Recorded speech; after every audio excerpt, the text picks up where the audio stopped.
Calendar বলছে এখন সিকিমে বসন্ত, কিন্তু বাস্তব তার থেকে একদম আলাদা। উত্তর পূর্ব সিকিমের বেশ কিছু এলাকা ঢেকেছে সাদা বরফের চাদরে। যদিও একই অবস্থা দার্জিলিংয়ের সান্দাকফুতেও। প্রাকৃতিক বিপর্যয়ের জেরে বাতিল করা হয়েছে নাথুলালা ইয়ামাথাং ভ্রমণের অনেক প্ল্যান। বেড়াতে যাওয়ার প্ল্যান বাতিল হলে সকলেরই খুব মন খারাপ হয়। তাই তুষারপাতের খবর শুনে সিকিম বাতিল করবেন না, বরং ডেস্টিনেশন বদলে ফেলুন। সিকিম না গিয়ে থাকুন পশ্চিমবঙ্গে আর ঘুরে নিন ঋষিঝোলা। ঋষি নদীর তীরে ছোট্ট পর্যটন কেন্দ্র, চারদিক ঘেরা সবুজ পাহাড়ে। রোদ ঝলমলে আকাশ হোক বা রাতের অন্ধকার, নদীর তীরে বসেই কেটে যাবে আপনার সারাটা দিন। এটাই তো বিশেষত্ব ঋষিখোলা। পশ্চিমবঙ্গ ও সিকিমের সীমান্ত এলাকায় অবস্থিত ঋষিখোলা ভৌগোলিক অবস্থার কারণে এখন ঋষি নদী পশ্চিমবঙ্গ আর সিকিমকে আলাদা করে রেখেছে। আর এই নদীর তীরে গড়ে উঠেছে ঋষিখোলা।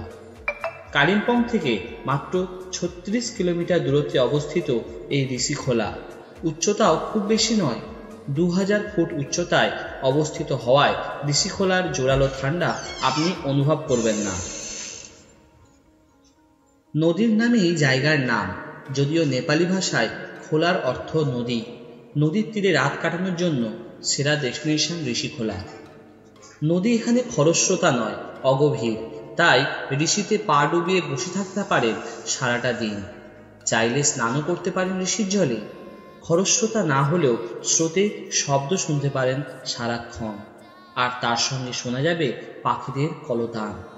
নির্জনতাকে অনুভব করতে করতেই অনেকেই ঋষিখোলাকে বেছে নেন। আবার কেউ কেউ ঋষিখোলা আসেন পরিবার প্রিয়জনের সঙ্গে কোয়ালিটি টাইম কাটাতে। নদীর ধারে ফায়ার ক্যাম্পও এখানে করতে পারেন আপনি। ঋষিখোলা থেকে পেডং, আরিতার, সিলারিগাঁও, ইচ্ছেগাঁও কাছে অবস্থিত। এই জায়গাগুলো অনায়াসে আপনি ঘুরে নিতে পারেন। এছাড়াও যদি সিল্ক রুটে বেড়াতে যেতে চান তাহলে এক রাত এখানে কাটিয়ে অবশ্যই কিন্তু আপনি চলে যেতে পারেন। কালিম্পং, কার্শিয়াং কিংবা পূর্ব সিকিম থেকেও আপনি অনায়াসে ঘুরে নিতে পারেন ঋষিখোলা। ঋষিখোলায় থাকার জন্য নদীর পাড়ে বেশ কয়েকটি রিসর্ট আর হোমস্টে রয়েছে, তবে আগে থেকে বুকিং করে যাওয়াই খুব ভালো।